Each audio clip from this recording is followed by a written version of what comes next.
Doğal gıdalar, organik ürünler, katkı maddesi yok. Ama gerçekten güvenli mi? Bazı doğal maddeler zehirli olabilir.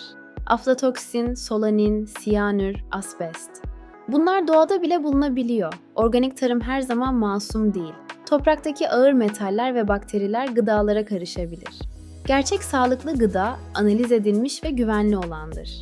Unutma, doğal olmak her zaman güvenli demek değildir. Bilimle desteklenen gıda güvenliği gerçek sağlıktır.